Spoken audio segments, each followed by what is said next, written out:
ಹಾಗೂ ಎಐಸಿಸಿಯ ಕಾರ್ಯದರ್ಶಿಯಾದಂಥ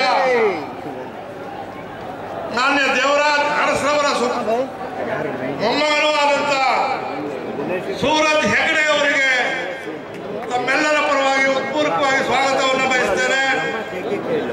ಈ ಕಾರ್ಯಕ್ರಮದಲ್ಲಿ ಭಾಗಿಯಾಗಿರ್ತಕ್ಕಂಥ ಎಲ್ಲ ಮೈನಾರಿಟಿಯ ಅಧ್ಯಕ್ಷರು, ನನ್ನ ಆತ್ಮೀಯ ಮಿತ್ರರಾದಂಥ ಸೈಯದ್ ಅಹಮದ್ ಅವರಿಗೆ ತಮ್ಮೆಲ್ಲರ ಪರವಾಗಿ ಉತ್ಪೂರ್ವಕವಾದ ಸ್ವಾಗತವನ್ನು ಕೋರ್ತಾ, ಹೆಸರುಗಳು ಹೇಳಕ್ ಹೋದ್ರೆ ಬಹಳ ಜನ ಇದ್ದೀವಿ. ವೇದಿಕೆ ಮೇಲಿರ್ತಕ್ಕಂಥ ಎಲ್ಲ ಪಕ್ಷದ ವಿವಿಧ ಘಟಕಗಳ ಪದಾಧಿಕಾರಿಗಳು, ರಾಜ್ಯಾದ್ಯಂತ ಬಂದಿರತಕ್ಕಂಥ ಜಿಲ್ಲಾ ಕಾಂಗ್ರೆಸ್ಸಿನ ಅಧ್ಯಕ್ಷರೇ, ಇವತ್ತು ಅವರ ಸುಪುತ್ರರಾದಂಥ ದಿನೇಶ್ ಅವರ ಅಧಿಕಾರ ಸ್ವೀಕಾರದ ಸಮಯದಲ್ಲಿ ಕಾಂಗ್ರೆಸ್ ಪಕ್ಷದ ಪರವಾಗಿ ಸ್ವಾಗತ ಕೋರುವಂತ ಅವಕಾಶವನ್ನ ಅಧ್ಯಕ್ಷರು ಮಾಡಿಕೊಟ್ಟಿದ್ದಕ್ಕಾಗಿ ಕಾಂಗ್ರೆಸ್ ಪಕ್ಷದ ಎಲ್ಲ ನನ್ನ ಕಾರ್ಯಕರ್ತರಿಗೆ, ಬಂಧುಗಳಿಗೆ ಶುಭಕಾಮನೆಗಳನ್ನು ಹೇಳಿ ಕಾರ್ಯಕ್ರಮ ದೀಪ ಬೆಳಗುವ ಮೂಲಕ ಸಂತೋಷಿತ ಉದ್ಘಾಟನೆಯನ್ನ ಎಲ್ಲ ಹಿರಿಯ ನಾಯಕರು ಮಾಡಬೇಕು ಅಂತ ಹೇಳಿ ಕಳಕಳಿಯಿಂದ ಕೇಳ್ಕೊಳ್ತೇವೆ.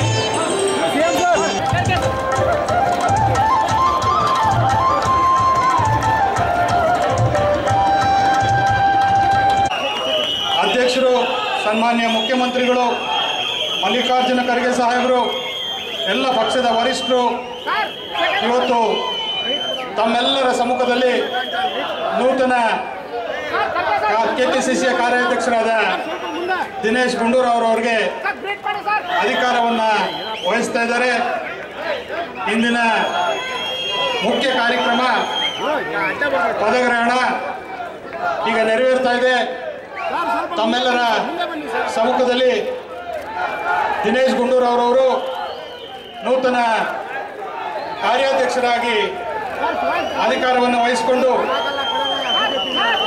ತಮ್ಮೆಲ್ಲರ ಪ್ರೀತಿ ವಿಶ್ವಾಸದಿಂದ ಪದಗ್ರಹಣ ಮಾಡಿಕೊಡ್ತಾ ಇದ್ದಾರೆ. ಪದಗ್ರಹಣವನ್ನ ಈ ಒಂದು ನಿರ್ಣಯ ಆಗಬೇಕಾದ್ರೆ ಎಲ್ಲರ ಒಂದು ಒಪ್ಪಿಗೆ ನಿಜವಾಗಲೂ ಕೂಡ ಇದು ಇವತ್ತು ನನ್ನ ಸಂತೋಷ ಆಗ್ತಾ ಇರ್ತಕ್ಕಂಥದ್ದು. ಏನಂತ ಹೇಳಿದ್ರೆ, ಇಂಥ ಒಂದು ಕಾರ್ಯಕ್ರಮಕ್ಕೆ ಇವತ್ತು ಪಕ್ಷಕ್ಕೆ ಬಲವನ್ನು ಕೊಡ್ತಕ್ಕಂಥ ಮತ್ತು ವಿಶೇಷವಾಗಿ ನನಗೆ ಈ ಒಂದು ಸ್ಥಾನವನ್ನ, ಜವಾಬ್ದಾರಿಯನ್ನ ಸರಿಯಾದ ರೀತಿಯಲ್ಲಿ ನಿರ್ವಹಿಸ್ತಕ್ಕಂಥದ್ದಕ್ಕೆ ಶಕ್ತಿಯನ್ನು ತುಂಬಿರ್ತಕ್ಕಂಥ ಎಲ್ಲ ಪಕ್ಷದ ಅನೇಕ ಹಿರಿಯ ಮುಖಂಡರು ಬಂದಿದ್ದಾರೆ. ಸನ್ಮಾನ್ಯ ಡಿ ಕೆ ಶಿವಕುಮಾರ್ ರವರು, ಸನ್ಮಾನ್ಯ ಆರ್ ವಿ ದೇಶಪಾಂಡೆ ರವರು, ಸಿ ಕೆ ಜಾಫರ್ ಶರೀಫ್ ರವರು, ಸಿ ಎಂ ಇಬ್ರಾಹಿಂ ರವರು, ರೆಹಮಾನ್ ಖಾನ್ ರವರು, ಎಂ ವಿ ರಾಜಶೇಖರ್ ನಡೆಸ್ಕೊಂಡು ಬಂದಿದ್ದೇವೆ. ಸರ್ಕಾರ ಬಂದಾಗ ಹೆಚ್ಚಿನ ಗಮನ ಯಾವತ್ತೂ ಕೂಡ ಸರ್ಕಾರದ ಕಡೆ ಹೋಗ್ತದೆ, ಪಕ್ಷದ ಕಡೆ ಕಡಿಮೆ ಆಗ್ತದೆ.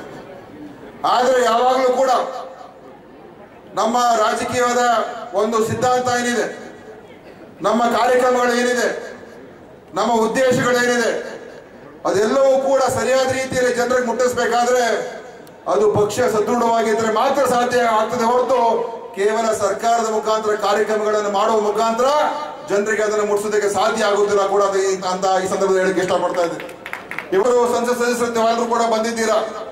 ತಾವು ಕೂಡ ತಮ್ಮ ಕ್ಷೇತ್ರಗಳಲ್ಲಿ ಪಕ್ಷವನ್ನ ಮತ್ತು ಸರ್ಕಾರದ ಕಾರ್ಯಕ್ರಮಗಳನ್ನು ಅನುಷ್ಠಾನ ಮಾಡೋದ್ರಲ್ಲಿ ತಾವು ಯಶಸ್ವಿಯಾಗಿ ಕೆಲಸ ಮಾಡ್ತಾ ಇದ್ದೀರಾ. ಆದ್ರೆ ಇವತ್ತು ಕೇವಲ ತಮ್ಮ ಇಲಾಖೆ ಅಥವಾ ತಮ್ಮ ಕ್ಷೇತ್ರದ ಸೀಮಿತವಾಗಿ ಕೆಲಸ ಮಾಡಿದ್ರೆ ಆಗೋದಿಲ್ಲ. ಯಾಕಂತ ಹೇಳಿದ್ರೆ ಈಗ 3 ವರ್ಷ ಆಗಿದೆ, ಇನ್ನು ಮುಂದೆ 2 ವರ್ಷದಲ್ಲಿ ಚುನಾವಣೆ ಹತ್ರ ಬರ್ತದೆ.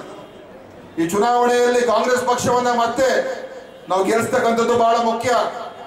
ಯಾಕೆಂತ ಹೇಳಿದ್ರೆ ನಮ್ಮ ಸಿದ್ಧಾಂತವನ್ನು ಉಳಿಸ್ತಕ್ಕಂಥದ್ದು ಯಾವ ಒಂದು ಕೆಟ್ಟ ಒಂದು ಸಿದ್ಧಾಂತ, ಕೋಮುವಾದ ಸಿದ್ಧಾಂತ ಇದೆ ದೇಶದಲ್ಲಿ ಇವತ್ತು ಬಿಜೆಪಿಯವರು ದೇಶವನ್ನು ಆಳ್ತಾ ಇದ್ದಾರೆ.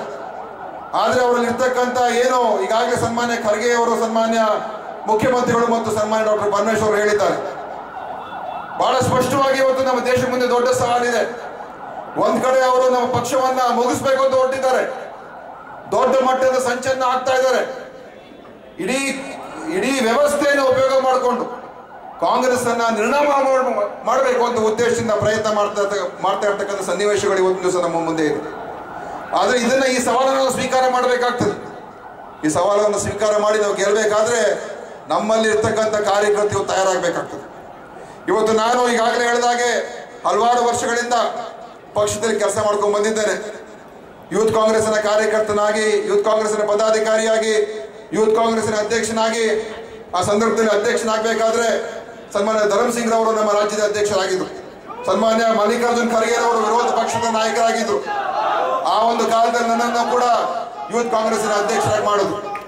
ಇಡೀ ಪಕ್ಷವನ್ನ ಮತ್ತೆ ಅಧಿಕಾರ ತರೋದಕ್ಕೆ ನಾವೆಲ್ಲರೂ ಕೂಡ ಒಗ್ಗಟ್ಟಾಗಿ ಕೆಲಸ ಮಾಡುವಂತ ಸಂದರ್ಭದಲ್ಲಿ ನಾವು ಅವತ್ತಿನ ದಿವಸ ಯಶಸ್ವಿ ಪಡೆದು. ಅದೇ ರೀತಿಯಾಗಿ ಸನ್ಮಾನ್ಯ ಡಾಕ್ಟರ್ ಜಿ ಪರಮೇಶ್ವರ್ ಅವರು ಇಲ್ಲಿದ್ದಾರೆ. ಅವರ ಅಧ್ಯಕ್ಷತೆಯಲ್ಲಿ ಈಗ ನನಗೆ ಕಾರ್ಯಾಧ್ಯಕ್ಷನಾಗ್ತಕ್ಕಂಥ ಅವಕಾಶ ನನಗೆ ಸಿಕ್ಕಿದೆ. ನನ್ನನ್ನು ಬೆಂಗಳೂರು ನಗರದ ಅಧ್ಯಕ್ಷನ ಮಾಡ್ತಕ್ಕಂಥ ಕೆಲಸವೂ ಕೂಡ ಡಾಕ್ಟರ್ ಜಿ ಪರಮೇಶ್ವರ್ ಅವರು ಮಾಡಿದ್ರು. ಚುನಾವಣೆ ಪೂರ್ವದಲ್ಲಿ ನನಗೆ ಆ ಒಂದು ಅವಕಾಶ ಮಾಡಿಕೊಟ್ಟಿದ್ರು. ಆದ್ರಿಂದ ಅವ್ರ ಜೊತೆಯಲ್ಲಿ ಕೆಲಸ ಮಾಡ್ತಕ್ಕಂಥ ಅವಕಾಶ ಅವಾಗಲೂ ಕೂಡ ಇತ್ತು ನನಗೆ. ಮತ್ತೊಮ್ಮೆ ಈಗ ಅವ್ರ ಜೊತೆಲಿ ಕೆಲಸ ಮಾಡ್ತಕ್ಕಂಥ ಅವಕಾಶ ಮತ್ತೆ ಅವರು ನನಗೆ ಮಾಡಿಕೊಟ್ಟಿದ್ದಾರೆ. ಅದರಿಂದ ಖಂಡಿತವಾಗಿಯೂ ಅವರ ಒಂದು ನಾಯಕತ್ವದಲ್ಲಿ, ಸನ್ಮಾನ್ಯ ಸಿದ್ದರಾಮಯ್ಯ ಅವರ ನಾಯಕತ್ವದಲ್ಲಿ ಈ ಪಕ್ಷವನ್ನ ಮತ್ತೆ ಚುನಾವಣೆಯಲ್ಲಿ ನಾವು ತರ್ತಕ್ಕಂಥದಕ್ಕೆ ಹಗಲು ರಾತ್ರಿ ಕೆಲಸ ಮಾಡ್ತಕ್ಕಂಥ ಪ್ರಯತ್ನ ನಾನು ಮಾಡ್ತೀನಿ ಈ ಸಂದರ್ಭದಲ್ಲಿ ಹೇಳಕ್ಕೆ ಇಷ್ಟಪಡ್ತಾ ಇದ್ದೀನಿ. ಇವತ್ತು ನಾನು ಕೂಡ ಒಬ್ಬ ಕಾರ್ಯಕರ್ತನ ಕೆಲಸ ಮಾಡಿದ್ದೇನೆ, 4 ಬಾರಿ ಶಾಸಕನ ಕೆಲಸ ಮಾಡಿದ್ದೇನೆ. ಎಲ್ಲ ರೀತಿಯ ಅನುಭವ ನನಗಿದೆ. ಮತ್ತು ನನಗೆ ಮುಖ್ಯವಾಗಿರ್ತಕ್ಕಂಥದ್ದು ಎಲ್ಲರ ಸಹಕಾರ.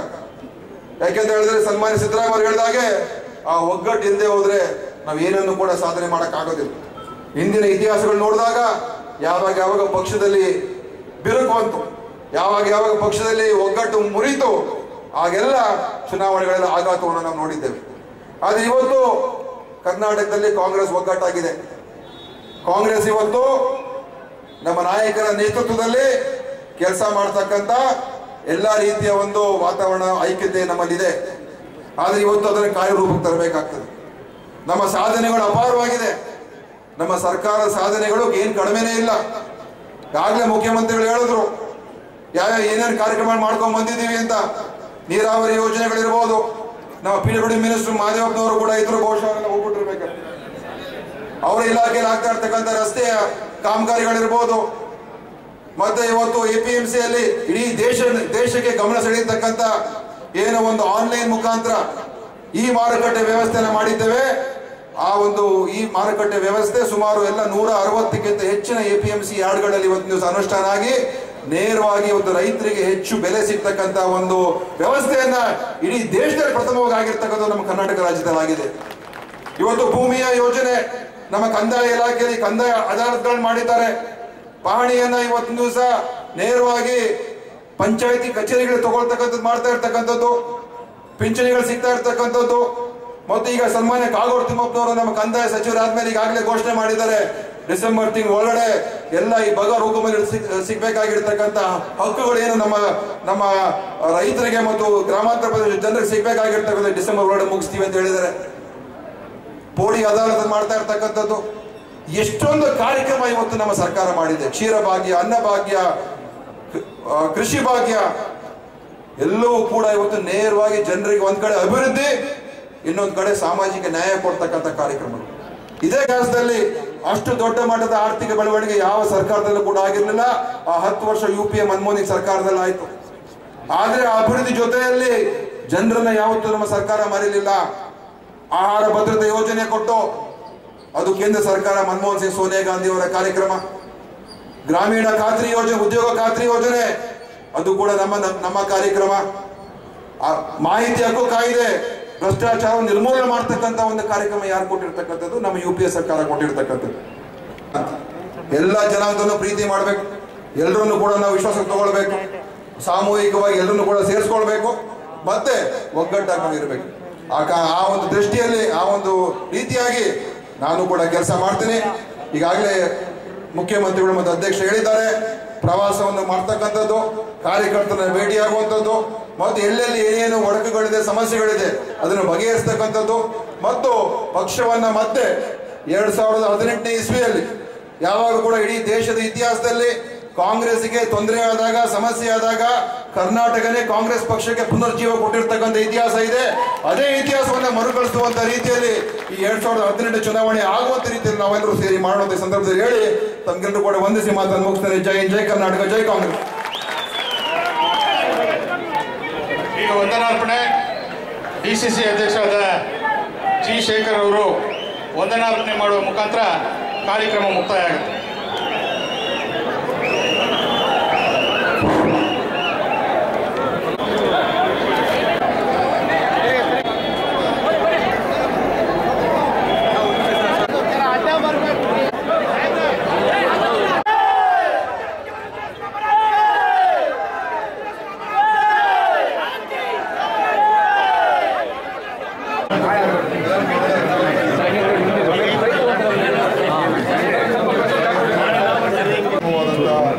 ಜಿಲ್ಲಾ ಅಧ್ಯಕ್ಷರು ಮತ್ತು ರಾಜ್ಯ ಪದಾಧಿಕಾರಿಗಳ ಸಭೆಯನ್ನು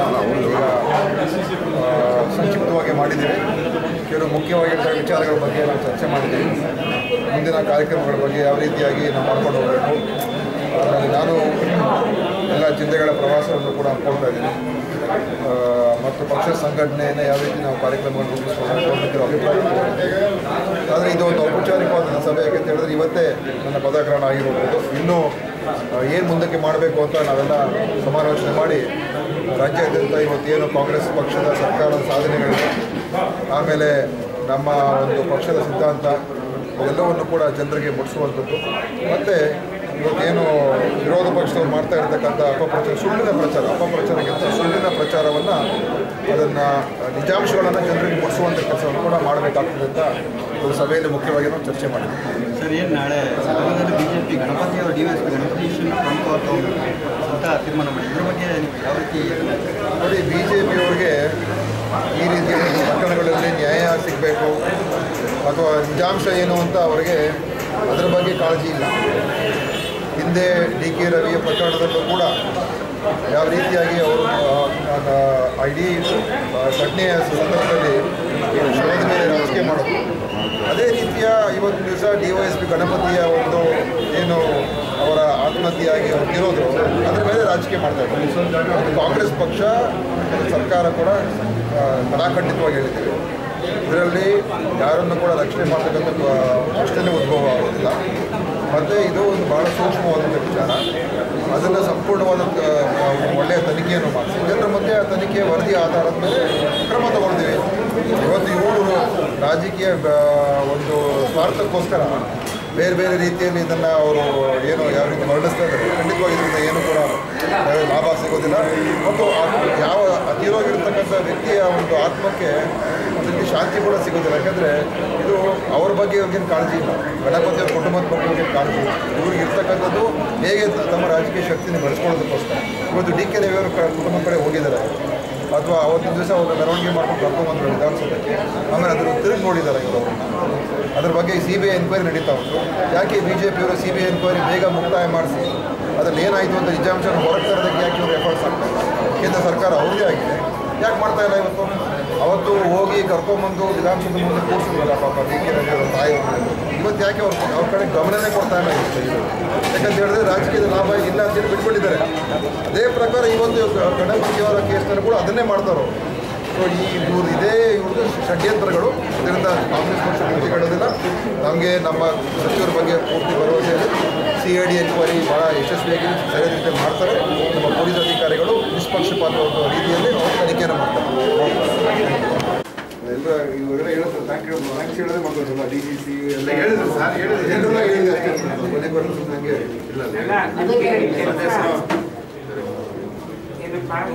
ಕೆಲಸ ಮಾಡಿದ್ದು ಗೊತ್ತಿದೆ, ಕೆಲಸ ತಗೊಂಡು ಕೆಲಸ ಮಾಡಿಸ್ಕೊಳ್ಳೋದು ಗೊತ್ತಿದೆ, ಎರಡೂ ಗೊತ್ತಿದೆ. ಏನು ಹೊಸದಾಗಿ ಯಾವುದು ಏನು ಹೇಳ್ಬೇಕಾಗಿದ್ದಿಲ್ಲ. ಆದರೆ ಚಿಕ್ಕ ವಯಸ್ಸಿಗೆ ಜವಾಬ್ದಾರಿ ಬಂದಿದೆ ಅಂತ ಹೇಳಿದಾಗ